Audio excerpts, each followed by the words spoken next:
네, 안녕하십니까. 네. 자, 오늘은 제3장 응력과 변형도 진행하도록 하겠습니다. 자, 응력과 변형도는 제3장에 배치가 되어 있고, 오늘 주요 내용은 응력과 그 다음에 응력도, 그 다음에 응력의 종류, 그 다음에 변형과 변형률, 그 다음에 변형률의 종류, 탄성과 탄성 계수, 인장시험이 뭔가, 그 다음에 허용 응력과 단면 설계, 그 다음에 마지막으로 응력과 변형도를 다시 한번 알아보는 순서로 진행하도록 하겠습니다.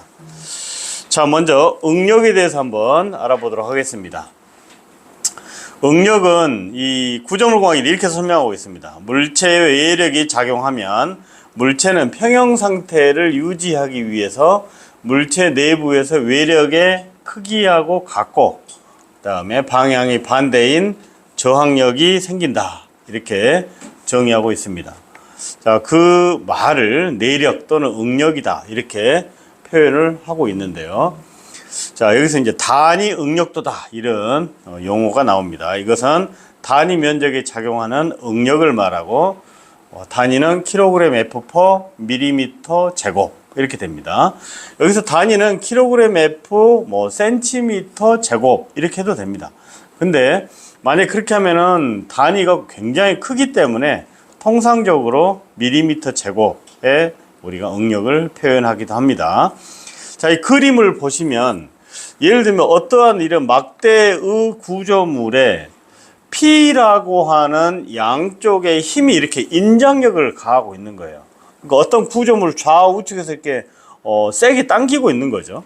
그러니까 이 구조물에 P라고 하는 외력이 작용합니다. 자, 그럼 이 구조물 중앙점에는 이 화살표처럼 이 힘에 각각 반대되는 힘이 눈에는 안 보이지만 작용을 하고 있는 거예요. 모든 구조물입니다. 이거는 어느 특정 구조물만 해당되는 게 아니고, 자, 전기철도 구조물이든지 일반 건축물 구조물이든지 똑같습니다.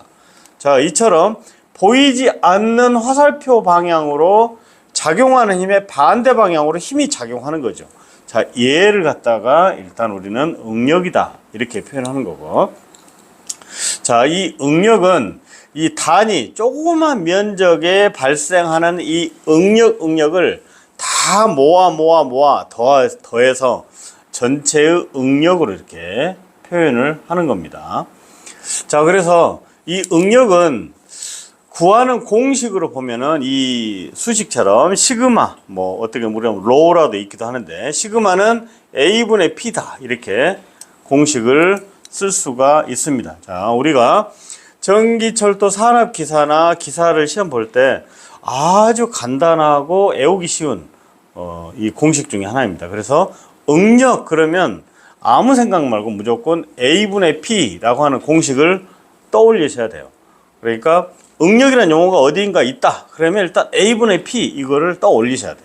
여기서 P는 당연히 구조물에 작용하는 외부의 힘이고, 여기서 A는 이 구조물의 단면적이 되겠습니다. 자, 그래서 이 응력은, 자, 이 구조물에서도 우리가 응력이다 이렇게 표현하고 있지만, 우리가 사람들도 이렇게 다니다 보면 예를 들어서 위해 물질이 있다든지 그러면은 우리 사람 약간 움찔하는 거 있잖아요. 그건 뭐냐면 외부에서 오는 그러한 위험한 상황에 대해서 사람들도 뭔가 반응을 하는 거예요. 자, 이거는 약간 정신적 개념이긴 하지만 구조물은 실질적인 힘이 가해지는 거에 대해서 내부에서 작용하는 일련의 내용을 우리가 응력이다 이렇게 표현하면 되겠습니다. 자, 그러면 조금 전에 응력을 설명하기 전에 이 구조물에 외력이 가해진다 했잖아요. 외력이. 자, 그럼 외력이 뭐냐? 자, 구조물의 외부로부터 작용하는 모든 힘입니다.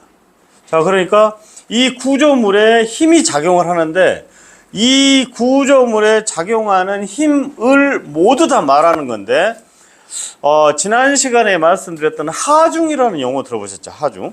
자, 힘인데 하중으로 표현하는 거예요. 하중. 자, 근데 자, 여기서는 내가 하중이라고만 했지만 하중은 또 수직 하중하고 수평 하중, 모멘트 하중이 있습니다. 그러죠? 자, 그러니까 이 구조물에 가해지는 모든 것이 다 해당된다라는 거예요. 자, 그러니까 하중이라고 했기 때문에 수직 하중은 자중, 그 다음에 이 자중은 이제 사하중이잖아요. 그 다음에 활하중도 있습니다. 사람의 유지보수자의 몸무게라든지 얼음이라든지 눈이라든지 그러한 모든 하중들이 여기에 다 포함된다. 이렇게 보시면 되겠습니다. 자, 그러면 구조물의 외력이 가해지면 이 구조물이 뭔가 망가지지 않고 자빠지지 않고 가만히 있기 위해서는 뭔가 이 구조물이 반력을 가지고 있어야 돼요. 그 반력이 결국은 응력이고 이 응력의 크기는 결국은 외부에서 가해지는 힘, 하중과 똑같다라는 거예요. 그러니까 이 구조물이 뒤에서 얘기하겠지만 평형 상태다라고 한다면 외부에서 가해지는 제반 힘과 구조물 안에서 가해지는 반력, 즉 응력의 크기가 똑같아야 돼요. 자, 이것을 뭐라고 하냐? 자, 여기 아래쪽에 나와 있어요. 외응력이라 하고 구조물의 외력이 작용하면 부재 내부의 저항력으로 응력이 발생한다 했지 않습니까? 그렇죠? 자, 그런데 외력과 평형 상태를 유지한다는 거예요. 지금 이 건물도 그렇고요. 뭐 철도 선로에 있는 모든 구조물도 마찬가지입니다. 이 건물도 그렇고 철도 선로의 구조물 등이 온전히 외부의 힘에 의해서 움직이지 않고 가만히 있지 않습니까? 이 건물도 지금 어떻게 보면 가만히 서 있는 거예요. 자, 그게 뭐냐면 이미 외부의 힘에 대해서 똑같은 내력이 발생을 해서 평형 상태를 유지하고 있는 상태예요, 현재. 전기철도 구조물이 다 그렇습니다. 자, 그래서 구조물에서 단면력이라고 하고 스트로스 또는 나면에서는 이제 부재력이다 이렇게 이제 표현하기도 하는데 그러한 힘들이 결국은 외부에서 발생하는 외력과 평형을 이루어서 온전히 가만히 있다라고 보시면 되겠습니다. 자, 외부에서 작용하는 힘은 하중이라고 표현하고 수직하중이다, 수평하중이다, 모멘트 하중이다 이렇게 표현하는데 좀 더 구체적으로 외응력을 표현해 보면 전단력이라고 하는 외응력이 있고요. 그 다음에 휨 모멘트라고 하는 외응력이 있습니다. 자, 그 다음에 축 방향력이라고 하는 이 외응력이 있습니다. 그러니까 외응력을 수직하중이다, 수평하중이다 이렇게 약간 포괄적으로 설명했다면 얘는 좀 더 구체적으로 좀 파고들었다 이렇게 얘기하시면 돼요. 자, 그래서 외응력의 가장 큰 특징의 세 가지가 전단력, 휨 모멘트, 축 방향력이 이렇게 있다라는 거예요. 자, 그러면 먼저 전단력이 뭘까? 자, 수직하중, 수평하중을 떠나서 일단 전단력이 뭘까? 자, 이렇게 정의하고 있습니다. 부재의 축과 수직 방향으로 자르려고 하는 힘이다 라는 거예요. 자, 이걸 좀 더 정리해 보면, 자, 이런 구조물이 있다고 쳐요. 자, 이런 막대기 구조물이 있어요. 자, 이 구조물이 축이 안에 있습니다. 축. 모든 구조물은 축이 이렇게 있습니다. 그죠? 축이 있는데, 자, 뭔가 이렇게 칼 같은 걸로 이렇게 이 축과 수직 방향으로 자르려고 하는 외부 힘이 있다고 쳐요. 그러면 여기에 발생하는 힘이 뭐냐? 전단력입니다. 그러니까 이 축이 있으면 90도로 뭔가 자르려고 하는 외부의 힘, 그 외부의 힘에 의해서 나타나는 힘이 뭐다? 전단력입니다. 이렇게. 자, 실제 우리 전기철도 구조물에는 이와 같은 힘이 막상 있을까? 좀 약간 의아하기도 합니다. 어쨌든 구조물 공학에는 그러한 것들이 있다는 거예요. 자, 조금 더 이게 맞는 비유인지는 모르겠지만 우리가 이제 아침에 김치찌개를 끓이려면 이제 슈퍼에서 두부를 한번 사오잖아요. 그죠? 두부를 사옵니다. 두부를 도마에다 딱 올려 넣습니다. 자, 그럼 칼로 우리가 두부를 자를 때 뭐 이렇게 자릅니까? 그건 아니잖아요. 두부가 이렇게 있으면 수직으로 딱 예쁘게 잘라야 두부가 예쁘게 되잖아요. 자, 근데 두부라고 하는 구조물이라고 이제 환치를 해보면 두부는 굉장히 말랑말랑하기 때문에 외부에서 가해지는 전단력에 의해서 전단력에 반대되는 응력이 없어요. 전단 응력이 두부에는 없는 거예요. 그러니까 쉽게 잘라지는 거죠. 이해되셨어요? 자, 근데 만약에 사각형에 똑같은 쇳도막이 있다고 가정해봐요. 그러면 얘 칼로 되겠어요? 안 되잖아요. 뭔가 엄청난 외부에 뭐 윈지로 한다든지 뭐 굉장히 큰 걸로 해야 또 잘라지지 않겠습니까? 그러잖아요. 자, 그게 이제 축과 결국은 수직으로 자르려고 하는 힘이 전단력이다. 두부에 있어서는 전단 응력을 가지고 있지 못하기 때문에 쉽게 잘라지는 거죠. 이해됐습니까? 당연히 쇳토막은 안 잘라지겠죠. 자, 이게 바로 전단력이고, 자, 그래픽으로 표현하면 다음과 같은 그림이 되겠습니다. 자, 두 번째는 휨 모멘트 한번 볼게요. 자, 휨 모멘트는 뭘까? 자, 여기서 휨이라고 하는 게 있고요. 휨. 휨은 뭔가 밴딩, 영어로 밴딩이라고 표현하는데, 뭐 구부러진다. 자, 그러면 구부러진 상황에서는 이제 모멘트가 좌우측에는 발생을 합니다. 자, 그러면 자, 이 구조물의 그림을 잠깐 봐보시면 부재를 굽혀서 휘려고 하는 그 능률의 크기다 이렇게 정의하고 있거든요. 자, 그럼 자, 이 구조물 봐보세요. 자, 이 대표적인 게 뭐가 있냐면요. 보를 생각해보죠. 보. 이 건물의 보. 예? 자, 건물의 보가 이렇게 걸쳐져 있어요. 자, 이 건물의 보가 하는 역할은 뭐냐면요. 위에서 누르는 힘을 견디는 역할을 하는 게 사실 우리 모든 보의 역할이지 않습니까? 그죠? 자, 그러면 이 보에는 어떤 힘이 작용하느냐? 자, 여기 가운데서 눌러요. 이렇게. 누르기 때문에 이 보 양쪽에서는 안쪽으로 이렇게 돌아가려고 하는 힘이 생기는 거예요. 이해되시죠? 자, 이 그림처럼. 자, 위에서 누르는 힘이 작용을 하기 때문에 보 끝부분에서 이렇게 안쪽으로 말아 돌아가는 형태의 모멘트가 발생하는 거예요. 그래서 이걸 휨 모멘트다 이렇게 지금 표현하는 겁니다. 자, 얘를 좀 더 분석하면 이제 뒤에 또 분석한 게 있는데 아주 묘합니다. 오묘합니다 이게. 자, 모멘트인데 자, 이 보 위쪽 있잖아요. 위쪽에서 작용하는 것과 아래쪽에서 작용하는 게 좀 더 틀립니다. 자, 이 보 위쪽에서는 이 구조물이 말이죠. 압축력이 작용합니다. 압축력. 그렇지 않겠습니까? 자, 이 그림 봐보세요. 자, 여기서는 위쪽은 이 구조물이 이렇게 모멘트에 의해서 줄어드는 역할, 그러니까 압축력이 작용하는 거예요. 이 보 위쪽은.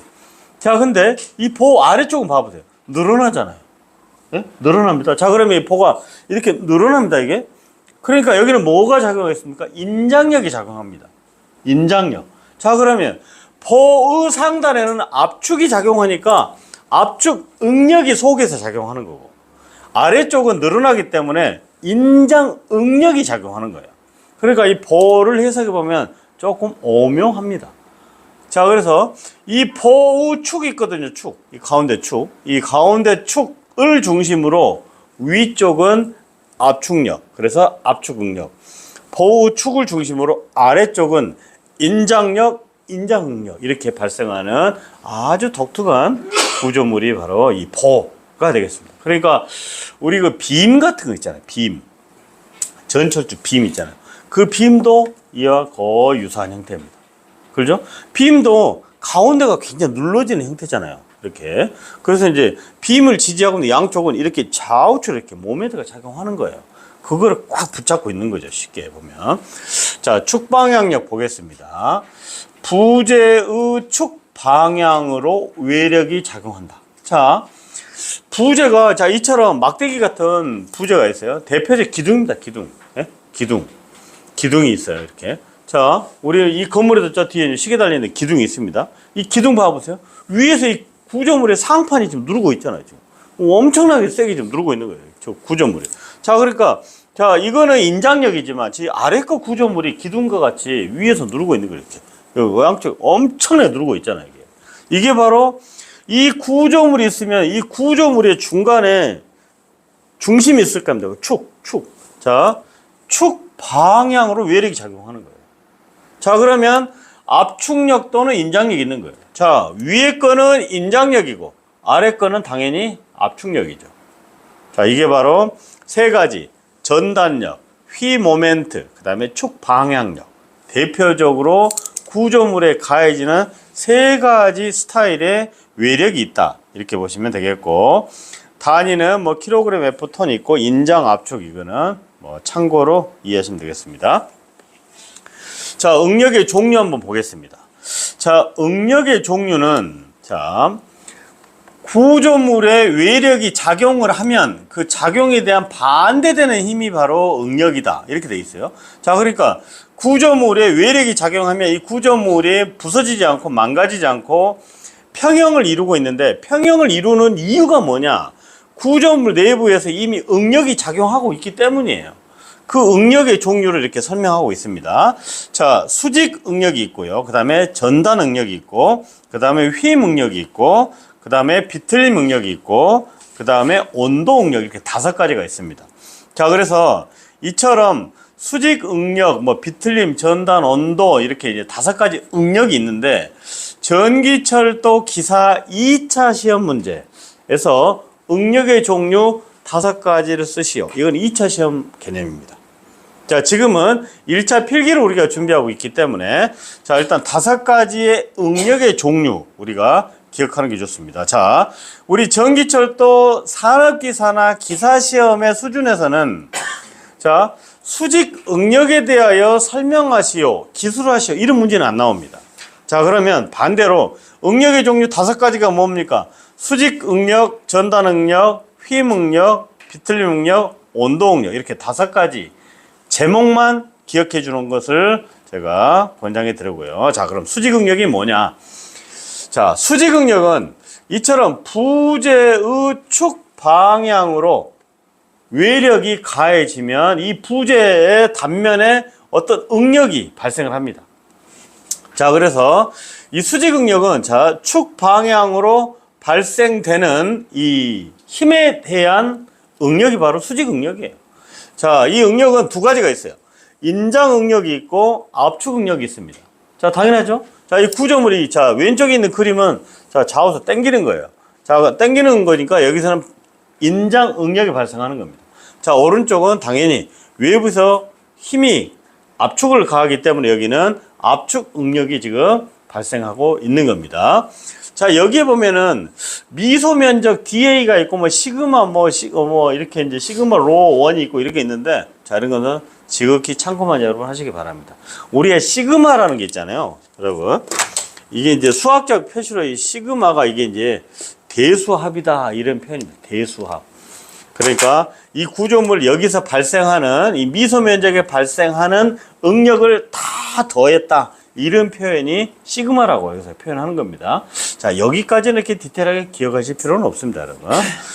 자, 수직 응력은 인장 응력과 압축 응력이 있는데, 아까도 제가 반복 말씀드리지만, 자, 우리 산업기사 수준, 기사 수준 필기시험에는 응력 그러면 여기 복잡한 적분기호 다 필요 없고, 자, 시그마 T는 A분의 P다, 요것만 기억하시면 돼요. 자, 그러니까 응력 그러면 로 시그마는 A분의 P다, 요 공식만 딱 가지고 가시면 일단 여기서는 공부 성공한 겁니다. 자, 갑니다. 전단 응력은 아까도 말씀드려, 전단력이 뭐냐면 부재의 축과 수직인 방향으로 잘리려고 하는 힘이 바로 전단력입니다. 자, 그러니까 아까도 제가 비유가 이게 약간 뭐 정확하게 세팅은 아니지만, 우리가 도마 위에다가 두부를 올려놓고 칼로 자르려고 하는 요거, 이 액션, 요게 바로 뭐다? 전단력입니다. 두부라고 하는 구조물의 이 축의 수직으로 칼로 자르려고 하는 그게 바로 이렇게 전단력이다. 자, 그러면 이 두부가 두부였기 망정이지 쇠토막이었다 그러면 안 자르려고 엄청나게 그 구조물이 용을 쓸 거예요. 그게 바로 뭐다? 전단 응력입니다. 자, 그래서 전단력에 저항하기 위한 부재의 응력이 당연히 전단 응력, 이렇게 되겠습니다. 자, 이 전단 응력은 타우로 표현합니다. 마찬가지로, 자, 응력 그러면 제가 A분의 P 이렇게 표현을, 자, 기억하라고 그랬습니다. 자, 전단력은 여기서 Q라고 얘기했기 때문에, 자, 전단 응력은 당연히 A분의 Q가 여기서 외력이란 말이에요. 그러니까 단면적 분의 외력, 이렇게 우리가 외우시면 돼요. 그러니까 만약에 전단력이 얼마다, 단면적이 얼마다, 자, 전단 응력은 얼마입니까? 이렇게 물어보잖아요. 자, 그럼 요 공식 쓰면 되죠. 자, 그러니까 응력 그러면 무조건 분모가 단면적, 분자가 외력, 요것만 딱 생각하시면 돼요. 가겠습니다. 휘임응력 보겠습니다. 부재의 연직 방향 하중으로 작용할 때 휨 모멘트에 의해 부재 중심축, 상부에는 압축력, 아까 제가 말씀드렸죠. 자, 하부에는 인장력을 받게 된다. 이에 저항하기 위하여 생기는 응력이 바로 뭐다? 휨 응력입니다. 자, 이 그림을 보시면, 자, 왼쪽에 이렇게 보가 있어요. 보의 구조물 형태가 이렇게 이제 P를 가해집니다. 자, 그러면 이 구조물이 실제적으로는 이거는 보가 말이죠. 외력을 가해졌는데 이렇게 휘어지면 되겠습니까? 안 되죠. 실제적으로는. 이거는 이제 구조물 공학적으로 설명하기 위해서 약간 휨을 표시해 놓은 겁니다. 이거. 자, 근데 이 구조물 보면, 자, 좌우측에는 휨 모멘트가 작용합니다. 아까 말씀드린 대로 구조물의 축 방향으로 위쪽은 압축력이 작용하고 있다라고 지금 한번 느끼실 거예요. 자, 아래쪽은 뭔가 땡기잖아요. 그러니까 부재의 축 아래쪽은 이제 인장 응력이 이렇게 작용하고 있다. 이렇게 보시면 됩니다. 자, 이와 같은 보와 같은 구조물의 중심 축은, 자, 부재 내부의 압축력과 인장력을 받지 않는 중립면을 가지고 있습니다. 자, 그래서 휨 응력도 마찬가지입니다. 자, 휨 응력을 갖다가 구하는 것은, 자, 단면 2차 모멘트 분의, 여기서 휨 모멘트 M, 그 다음에 Y는 중립척에서의 거리, 이렇게 해가지고 약간 복잡한 공식을 가지고 있습니다. 자, 이게 바로 휨 응력이 되겠습니다, 여러분. 자, 비틀림 응력을 보면 직선봉은 상단의 양단의 크기가 같고 반대인 우력 모멘트가 작용할 때 비틀림에 저항하여 생기는 응력이다. 이렇게 보시면 되겠습니다. 여기서 우력 있잖아요. 우력 모멘트. 자, 우력이 뭐냐면 크기가 같고 방향이 반대인 짝 힘을 갖다가 우력이라고 합니다. 그죠? 자, 그래서 여기 보면 우력 모멘트, 이 그림 같은 거 보면은 사실은 왼쪽에는 고정이 돼 있어요. 이게 고정이 돼 있습니다. 자, 근데 만약 왼쪽에도 어떤 힘을 반대 방향으로 가지고 있다라고 하는 거하고 똑같은 개념이에요. 자, 여기는 고정이 돼 있지만, 자, 이 토크를 어떤 구점으로 오른쪽 돌리는 힘이에요. 자, 그러면 이 고정되어 있는 것은 당연히 반대되는 방향으로 힘을 작용하고 있는 거예요. 그게 바로 비틀림 응력입니다. 자, 그리고 이거를 조금 더 이제 응용한다면, 우리가 이제 지난 시간에도 제가 말씀드렸다시피 이제 거실에 걸레질하고 수건을 물에다 해가지고 짜잖아요. 이렇게 짠단 말이에요. 짤 때 우리가 양손을 딱 잡고 짜요. 그러면 이렇게 한 손은 오른손을 오른쪽으로, 왼손은 이제 이렇게 돌린단 말이에요. 그러니까 이 수건이라고 하는 구조물을 잡고, 자, 크기는 같고 방향이 반대 방향으로 이렇게 짠단 말이죠. 이게 우리가 구조물 공학적으로 얘기하면 수건에다가 우리가 우력을 주는 거예요. 우력 모멘트를 줘서 이 수건을 짠다, 이렇게 보면 되는 거예요. 근데 수건은 말랑말랑하기 때문에 그냥 확 돌아가 버리는 거죠. 근데 이제 우리 구조물은 돌아가면 안 되죠. 물론 돌아가야 할 건 돌아가야 됩니다. 자, 어떠한 외력이 비틀림이 작용했을 때 우리 구조물은 이렇게 비틀리거나 돌아가면 안 돼요. 자, 왜 돌아가면 안 되냐면 평형을 유지하고 있어야 되기 때문이죠. 자, 근데 이 구조물이 평형을 유지하고 있다라고 한다면 이 구조물 안에는 이미 비틀림 응력이 외부에서 가해지는 비틀림력에 대항해서 평행하게 작용을 하고 있기 때문에 이게 평형을 유지하고 있는 거예요. 그래서 비틀림력의 안에서 작용하고 있는 응력이 바로 비틀림 응력이다. 이렇게 보시면 되겠습니다. 다음 온도 응력 한번 보겠습니다.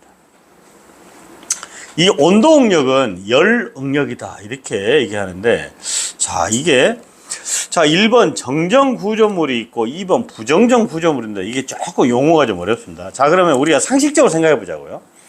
자, 어떤 구조물이 이 밖에 있어요. 이런 구조물이 있습니다. 전선이 이렇게 있습니다. 아니, 구조물이 이렇게 있다고 쳐요. 구조물이 있는데, 자, 지금은 이제 여름이라 조금 약간 뜨끈뜨끈합니다. 자, 근데 새벽에는 조금 선선해요, 여러분. 그죠? 새벽에 한 10도였다고 쳐요. 10도. 10도였는데 오늘 낮에 되니까 한 35도 됐어. 자, 그러면 25도가 올랐지 않습니까? 그죠? 온도가 올라갔어요. 자, 그럼 이 구조물 어떻게 될까요? 늘어나죠. 자, 구조물 늘어나요. 자, 그런데 예를 들어 기둥 같은 거 있잖아요. 기둥 같은 거, 이제 이런 구조물이 있는데 위에가 뭔가가 이렇게 얹혀있는 구조물이라고 치자고요. 자, 근데 얹혀있어요. 이렇게 좌우로 딱 얹혀있어요. 자, 근데 이 구조물이 온도가 올라가서 늘어나야 되잖아. 늘어나야 되는데 위에도 뭔가 눌려있고 아래도 눌려있어. 그럼 이 구조물이 늘어날 수 있어, 없어요? 늘어날 수 있습니까, 없습니까? 못 늘어나잖아요. 그죠? 못 늘어난 대신에 이 가운데서 어떤 힘이 작용할까요? 굉장한 우리가 알 수 없는 힘이 작용할 겁니다. 속에서. 그러지 않겠습니까? 자, 그거를 지금 표현한 겁니다. 이게. 자, 그러면 자, 그림이 A번 있고 B번 있고 C번 있거든요. 자, A번 봐보세요. A번. 자, 이거를 이제 제가 조금 전에 얘기한 이 기둥이 있는데 위에 뭔가 엄청난 구조물이 딱 막고 있다고 쳐요. A번 구조물. 자, 정전 구조물 봐보겠습니다. 온도 변화의 응력을 발생시키지 않은 구조물이다. 자, 이거 B번입니다. 이게. B번 구조물은 온도 변화가 발생을 해도 이 구조물을 여러분 보시다시피 그냥 위로 그냥 쑥 늘어나면 되잖아요. 이게 보면 이 그림처럼. 그죠? 이 구조물은 그냥 신간 편한 거예요. 쉽게 얘기하면. 왜? 온도가 확 늘어나 버리면 되니까. 그러잖아요. 이 그림. 자, 근데 A번 구조물 봐보세요. 온도 변화가 발생합니다. 자, 그러면 이 구조물 늘어나려고 해요. 자, 근데 이렇게 위에서 막고 있습니다. 자, 그러면 이게 응력이 발생합니다. 이 구조물에서. 그러지 않겠습니까? 자, 이 응력이 발생하는데 이런 구조물을 우리는 부정전 구조물이다. 이렇게 표현합니다. 자, 그러니까 부정전 구조물이라고 하는 것은 이 용어가 부정전이라서 뭔가 좀 안 좋은 구조물이다. 이렇게 볼 수가 있는데 우리 구조물 공학 쪽으로 얘기하면요. 정전 구조물보다 부정전 구조물이 좋은 구조물입니다. 왜냐하면 부정전 구조물은 뭐냐면요. 어떤 구조물에서 부재의 한계가 부서져도 말이죠. 이 구조물이 안정적인 형태를 유지하고 있는 것이 부정전 구조물입니다. 아마 지난 시간에 제가 공부한 게 약간 상기해 보시면 생각날 거예요. 자, 그러니까 부정적이라 이거 좀 부정적이네 이렇게 생각이 드는데 그게 아니다 이거죠. 자, 그러니까 어떤 구조물의 부재 하나를 부서지고 망가지고 없어져도 자, 이상 없이 안정적인 상태를 유지하고 있는 거. 이게 바로 부정전 구조물이다. 자, 그러니까 얘 같은 경우가 바로 그런 케이스예요. 그러니까 외부에서 온도라고 하는 이 어떤 외력이 작용했음에도 불구하고 이 구조물은 늘어나지 않고 그대로 유지하고 있는 거예요. 다만 안에서는 응력이 발생할 뿐이죠. 뭔가가. 그죠? 자, 그래서 여기서 이제 신장량은 자, 예를 들어서 B번 같은 경우 신장량은 알파 L 델타 T 이렇게 돼 있거든요. 신장량은 뭐냐면 이 구조물이 있어요. 구조물의 온도가 가해집니다. 자, 그러면 점점 늘어난다. 이렇게 쭉 늘어나요. 이 늘어나는 신장의 양, 늘어난 길이, 이 신장량, 이게 바로 델타 L, 델타라고 표현했고요. 이게 알파 L 델타 T 이렇게 표현합니다. 자, 그리고 여기서 알파는 선팽창 계수고요. 길이는 애초의 부재 길이, 당초의 부재 길이. 그 다음에 델타 T는 온도 변화 이렇게 보시면 되겠습니다. 자, 그 다음에 E는 탄성 계수다 이렇게 돼 있고, 자, 열응력은 A분의 R. 제가 응력 그러면 분모가 무조건 뭐라고요? 단면적이라고 했어요. 자, 그래서 여기도 마찬가지예요. 자, 열응력에서 응력을 구하시고 만약에 나온다 그러면 단면적을 주어줍니다. 자, 그 다음에 외부의 그 R 값을 이렇게 외부의 이런 온도 변화 압축력을 줍니다. 자, 그러면 구하는 거는 뭐 시군증 먹기죠, 여러분. 자, 이렇게 보시면 되겠습니다. 자, 지금까지는 이제 이런 응력이다, 뭐 전단력이다, 휘모멘트다 이렇게 이제 말로서 설명을 했는데 이거를 이제 구조물공학에서는 수식으로 이렇게 해석하는 방법을 제시하고 있습니다. 자, 오늘은 그 세 가지를 자, 키워드 내용적으로 제가 설명을 드리도록 하겠습니다. 자, 전단력과 휨 모멘트, 축 방향력 세 가지가 이렇게 있다라고 말씀을 드렸는데 이걸 어떻게 해석을 하냐면요. 자, 전단력은 이 축 방향으로 구조물 축 방향에서 수직 방향으로 뭔가가 힘이 작용한 것이 전단력이라고 제가 설명드렸어요. 그죠? 자, 부재의 축 방향으로 작용하는 전단력이 한 개가 아니라 여러 가지가 있다고 쳐요. 여러 개가 뭐 작용하고 있어요, 이 구조물에. 자, 그러면 여러 가지로 작용하고 있는 수직 방향으로 분해한 여러 가지의 전단력이 있는 거예요. 전단력. 그걸 다 모아서 대수적 합계. 이게 바로 전단력. 이렇게 해석을 한다라는 뜻이에요. 자, 그러니까 논리는 간단합니다. 여러 개에 흩어져 있는 전단력을 다 시그마 처리하는 거예요. 이해되시죠? 자, 그게 바로 전단력을 대수적 합계다 이렇게 표현하는 거예요. 자, 힘 모멘트도 같은 논리입니다. 자, 모든 외력의 그 단면에 대한 모멘트의 대수합이다. 자, 그러니까 이 보에 작용하고 있는 모든 힘 모멘트가 뭐 잘잘한 것도 있고 큰 것도 있고 막 뭐 묘하게 작용하는 모멘트가 있을 거 아닙니까? 이걸 다 대수하는 거예요. 대수합. 그러니까 어떤 구조물에 작용하는 모든 힘 모멘트를 갖다가 다 대수합을 해서 우리가 전체 힘 모멘트를 구한다. 이렇게 보시면 되고, 마찬가지로 축 방향력. 어떤 구조물에 작용하는, 자, 압축 응력들도 있고 인장 응력들도 있어요. 자, 압축 응력이 센지 인력 응력이 센지 서로 대수합을 해보면 뭔가 플러스인지 마이너스인지 답이 나오겠죠. 자, 그런 취지로 축 방향력을 이제 분해한 북력이 합계다. 여기서 분해한다는 얘기는, 자, 이 축에 작용하는 힘이 뭔가 힘이 작용하고 있는데 이게 압축 응력이야 인장 응력이야, 이거를 해석을 해야 될 거 아니에요. 그렇죠? 자, 이거는 압축 응력이야. 이거는 인장 응력이야. 자, 압축 응력은 플러스. 그렇죠? 인장력은 플러스. 압축력은 마이너스니까 압축력으로 작용하는 건 플러스로 얼마. 그 다음에 여기 보면은 인장력으로 작용하는 것은 플러스로 얼마. 그 다음에 압축력을 작용하면 마이너스로 얼마. 이거를 다 대수합해 보면 결국은 답이 얼마다 나오는 게 나온 거예요. 이걸 갖다가 이제 수식 해법이다 이렇게 지금 표현해서 세 가지를 정리했습니다.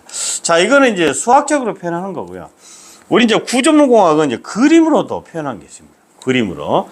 자, 그림으로 전단력 선도하고 휨 모멘트 선도, 그 다음에 축 방향력 선도다 해가지고 이렇게 세 가지로 그림으로 표현을 하도록 구조물공학에서는 설명하고 있습니다.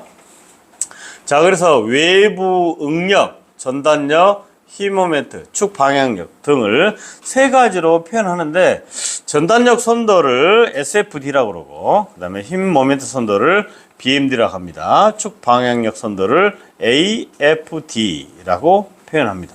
자, 왼쪽 하단에 있는 그림은 전단력 선도로 표현되어 있고요. 자, 우측 상단에 있는 것은 휨 모멘트 선도를 이렇게 그림으로 표현하고 있습니다.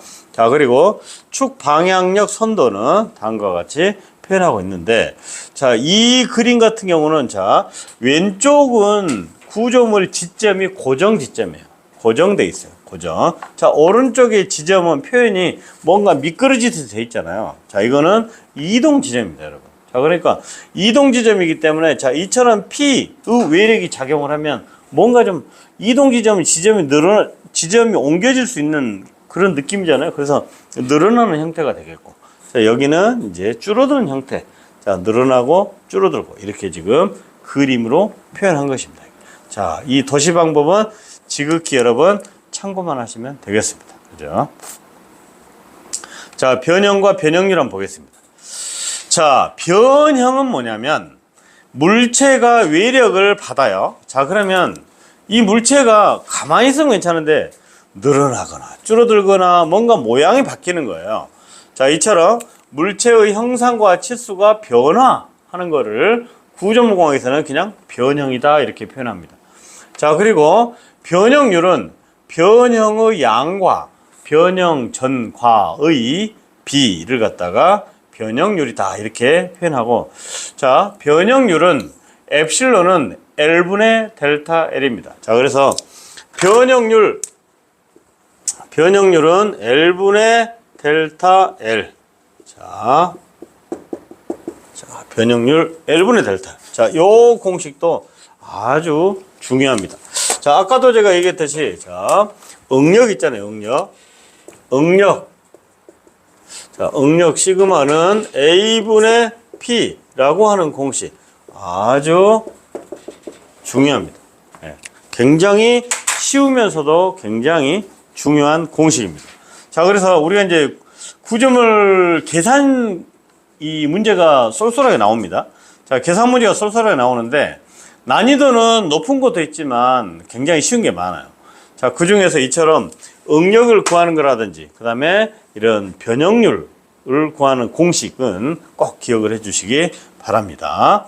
자, 그래서 변형률은 엡실론은 당초의 길이분의 늘어난 길이. 자, 그런데 변형률은 길이만 변하는 게 아니에요. 이 구조물 그림처럼 길이가 늘어나면 우리가 일반적으로 지름이 줄어듭니다. 자, 그래서 지름의 변화도 이렇게 표현할 수가 있습니다. 당초의 지름 D분의 델타 D. 근데 우리가 구조물공학 공부하다 보면은 지름의 변화율을 구해라 뭐 이런 말은 잘 안 나옵니다. 가장 시험에 잘 나온 게 뭐냐? 왼쪽에 거. 제가 빨강으로 사각형 해놓은 거. 이것만 먼저 기본적으로 한번 암기를 하시기 바랍니다. 자, 변형률의 종류는 첫 번째 선 변형률. 그 다음에 이거는 이제 길이의 변화를 세로 변형률이다 라고 표현하고, 그 다음에 지름의 변화를 가로 변형률이다 이렇게 표현하는데, 우리가 구조물 공학을 하다 보면 가끔 세로 변형률, 뭐 가로 변형률 이렇게 표현이 나옵니다. 자, 거기서 세로는 길이고 가로는 지름이다 이렇게 이해하시면 되겠습니다. 네.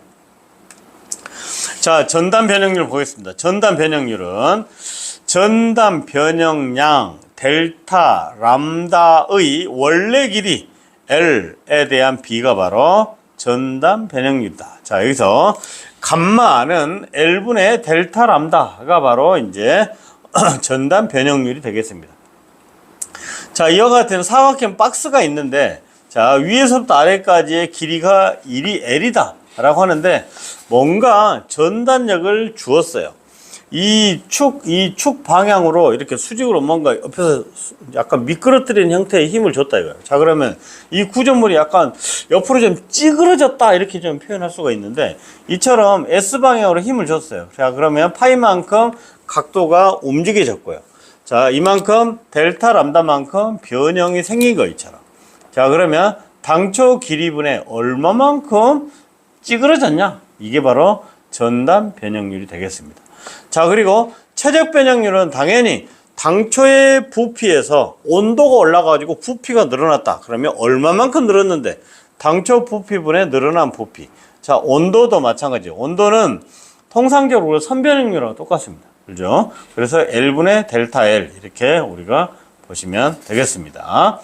자, 여기서 알파는 선팽창 계수가 되겠습니다. 자, 탄성과 탄성 계수 한번 보겠습니다. 후쿠의 법칙이 먼저 나오는데요. 이 후쿠의 법칙이 뭐냐면, 자, 탄성한도 내에서 신장량은 인장력과 봉의 길이에 비례한다. 단면적에 반비례한다. 일반적으로 모든 재료는 탄성한도 B 내에서 응력도와 변형도가 정비례한다. 뭐 이런 말이 있습니다. 자, 단도직입적으로 말씀드리는데, 자, 후쿠의 법칙을 쓰시오 이런 문제는 안 나옵니다. 산업기사에서 어떻게 나오냐면, 자, 여러분 봐보십시오. 자, 제가 문제 한번 내볼게요.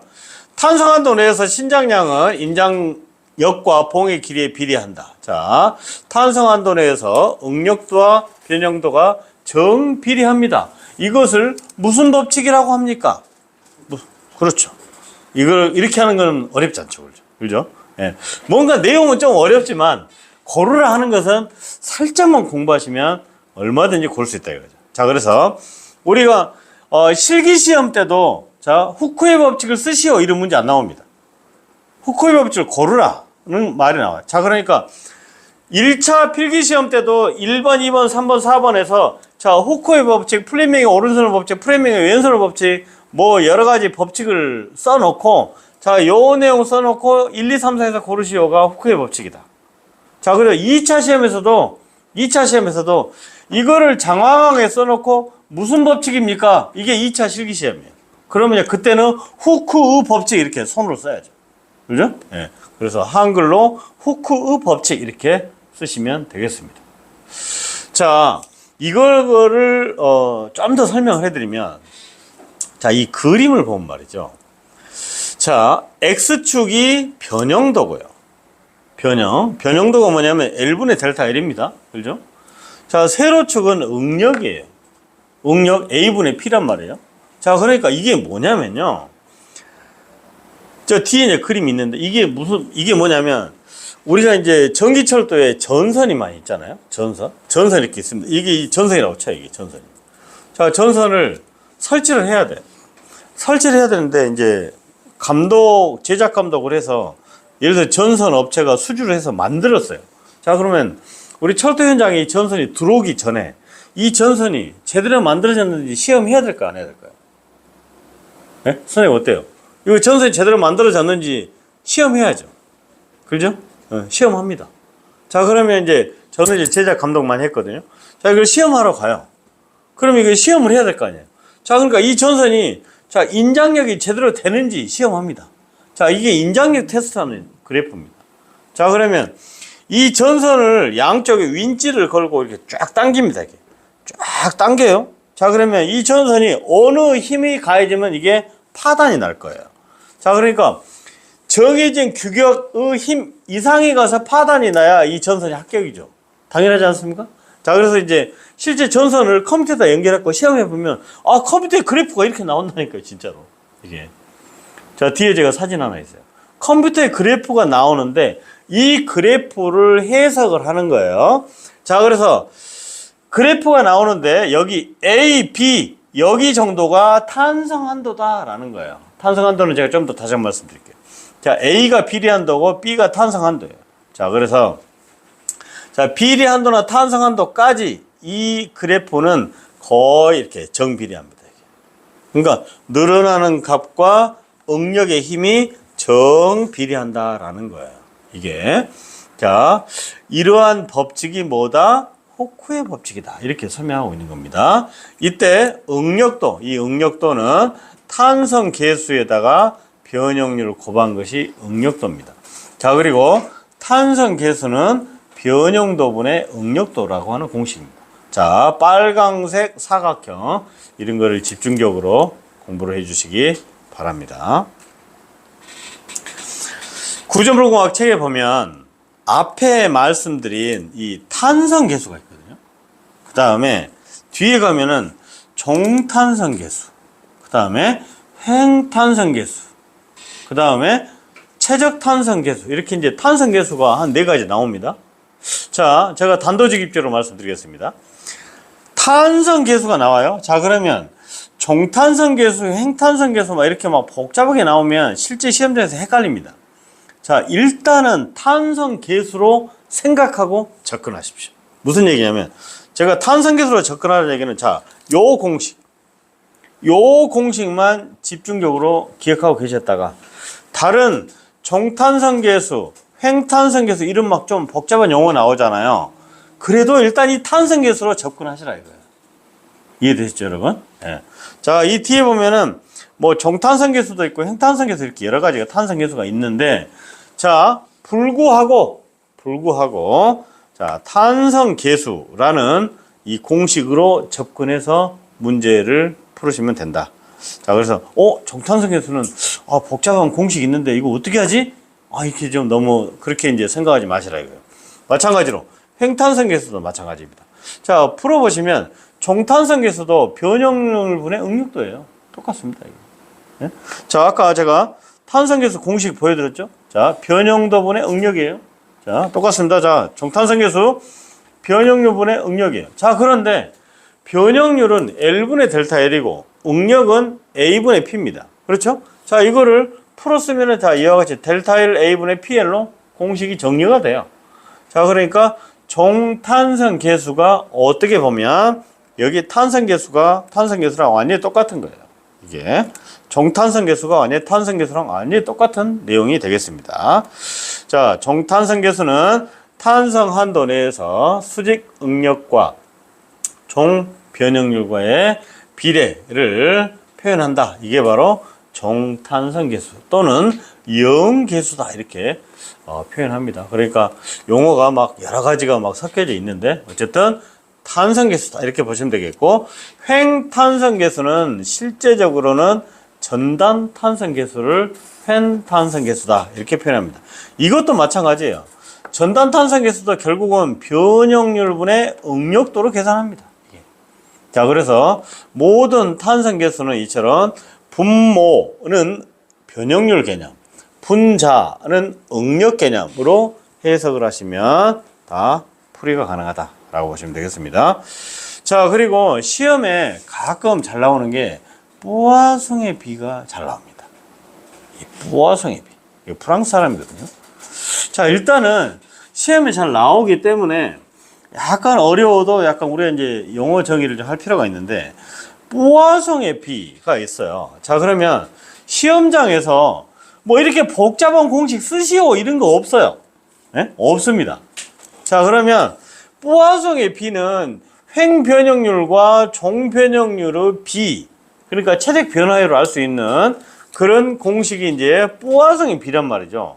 자, 그럼 뿌화성의 비는 뭐냐면 뿌화성 수의 역수입니다. 자, 그러니까 뿌화성의 비 V는 M이 바로 뿌화성 수거든요. 이렇게 뿌화성 수의 역수를 뿌화성의 비다 이렇게 표현하는데, 그거를 쭉 풀었으면 이처럼 델타 L D분의 델타 D L로 표현할 수가 있습니다. 자, 무슨 얘기냐면, 자, 뿌화성의 비는 자, 길이의 변형률 분의 지름의 변형률이다 이렇게 보시면 돼요. 자, 뿌화성의 비는 다시 한번, 자, 길이의 변형률 분의 지름의 변형률. 조금 어렵긴 합니다, 여러분. 자, 그래서 이거를 뿌화성의 비다 이렇게 표현하는데, 자, 일단 시험장에서는 자, 뿌화성의 비를 쓰시오 이런 문제 없습니다, 여러분. 예? 뿌화성 비 이렇게 이런 말 없어요. 자, 그러면 자, 횡변형률 분의 종변형률의 비를 무엇이라 합니까? 1번 후쿠의 법칙, 2번 뿌화성의 비, 3번 플레밍의 왼손 법칙, 4번 플레밍의 오른손 법칙. 이렇게 문제가 나온다 이거. 자, 그러면 당연히 뿌화성의 비 고르는 건 아마 여러분 어렵지 않을 겁니다. 그죠? 자, 그래서 자, 내용은 굉장히 어렵게 돼 있습니다만은 어쨌든 시험은 그와 같은 개념으로 우리가 나온다라고 보시면 되겠고, 자, 최적 변화율이 있어요. 자, 최적 변화율이 있는데, 자, 이것도 마찬가지로 최적 변화율을 쓰시어 기술하시 이런 문제 잘 안 나옵니다. 자, 최적이 당초 이만한 최적이 있는데, 자, 얼마만큼 온도에 따라서 바뀌었다 이거를 표현하는데, 다음 보기 중 최적 변화율을 잘 표기한 것은 무엇입니까? 1번, 2번, 3번, 4번 이렇게 나온다고요. 자, 그러면 여러분 보기에는 항상 이 형태가 나옵니다. 이 형태. 보기가 이런 형태예요. 자, 그러면 이와 같은 형태로 우리가 보기를 고르시면 돼요. 자, 그래서 내용은 이것도 마찬가지, 개념은 마찬가지입니다. 당초 최적에서 얼마만큼 변했냐, 이것이 바로 최적 변화율입니다. 그래서 최적의 변화율을 알 수 있는 것은 바로 뿌화성의 비다. 자, 여기에서 최적은 단면적 곱하기 부재의 길이가 바로 우리가 최적으로 알 수 있는 거죠, 여러분. 자, 최적의 변화율을 나타내는 공식은 무엇입니까? 라는 게 기출문제가 나왔었고, 자, 이와 같은 공식을 기억을 해주시면 되겠습니다. 여기 보면은, 자, 여기 최적의 변형, 여기서 이제 변형률이 있는데, 이 변형률은 뭐냐면 탄성 계수분의 응력도가 이렇게 돼 있어요. 자, 그래서 이 값에다가 여기다 집어넣으면 바로 2분의 시그마 1-2V라고 하는 이 공식도 최적의 변화율로 우리가 표현할 수가 있다. 그래서 최적의 변화율만 우리가 기억하시면 되겠습니다. 자, 10분간 쉬었다가 진행하도록 하겠습니다.